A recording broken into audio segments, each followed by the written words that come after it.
ఎందుకంటే నిన్న ఒక నోటీస్ కూడా పెట్టారు. మూవీకి సంబంధించి ఎటువంటి ట్రోలింగు, ఎటువంటి నెగటివిటీ స్ప్రెడ్ చేయొద్దని చెప్పేసి. సో దానివల్ల ఆ ట్రోలింగు, ఆ నెగటివిటీ అనేది ఆగుతుందా? అది భయపెట్టడం అనుకోవచ్చా? లేకపోతే ఎట్లా చూడాలి అది? నోరు మూసేస్తారమ్మా. హ్మ్. అందరికి ట్రోలింగ్ చేసి సన్నాసుల నోళ్ళన్నీ మూసేస్తారు.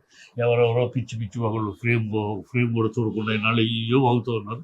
అందరు నోళ్ళు మూతపడతాయి. హ్మ్. ప్రేక్షకులు ఈ సినిమానికి ఖచ్చితంగా అందరి నోళ్ళు మూతపడేలా దాన్ని సక్సెస్ చేయిస్తారు. ఇవాళ ఒక్క ఒక్క నోటి నుంచి కూడా బాగాలేదని రాదు. హ్మ్. సెకండ్ హాఫ్ కొంచెం స్లో, ఫస్ట్ హాఫ్ కొంచెం స్లో, సెకండ్ హాఫ్ బ్రహ్మాండంగా అదే అంటున్నారు. So first half average, second half super అంటే ఏ సినిమా అయినా హిట్ అది ఫార్ములా.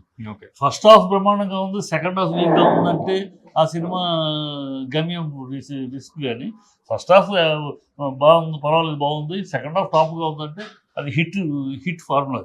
కానీ అంటే ఇక్కడ భక్తి దేవుడి మీద అనుకోవచ్చా? మార్కెట్ మీద? మార్కెట్ మీద కాదు, సబ్జెక్ట్ మీద. హ్మ్. ఇక్కడ దేవుడు ఉన్నాడు, సమాజం ఉంది, అన్ని పాయింట్స్ ఉంది. మార్కెట్ మీద దేవుడు,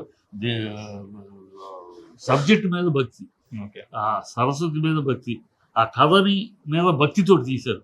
అదే డెడికేషన్, డివోషన్, డిసిప్లైన్, ఈ 3 D తోటి తీసే సినిమా. అతను డి సక్సెస్ కదా, 3 Dలతో తీసాడు. డిసిప్లైన్తో తీసాడు, డివోషన్స్తో తీసాడు, డెడికేషన్తో తీసాడు. అది కనపడుతుంది సినిమా అంతా. వాళ్ళ డెడికేషన్, వాళ్ళ డిసిప్లైన్, వాళ్ళ డివోషన్ సినిమాలో కనపడుతుంది. ఏఎంబీలో చూసినట్టున్నారు. మోహన్ బాబు గారు కూడా అక్కడే చూసారు. ఏమైనా మాట్లాడారా? నేను మాట్లాడాను. హ్యాపీ, అన్ని రిపోర్ట్స్ బాగా వచ్చినాయి, చాలా సంతోషం. ఎన్నో ఈ సినిమాకి పడిన కష్టాలు జీవితంలో ఏ సినిమాకి పడలేదురా. ఎన్ని విమర్శలు, ఎన్ని ఎదురింపులు, ఎన్ని రకరకాలు చూసాం.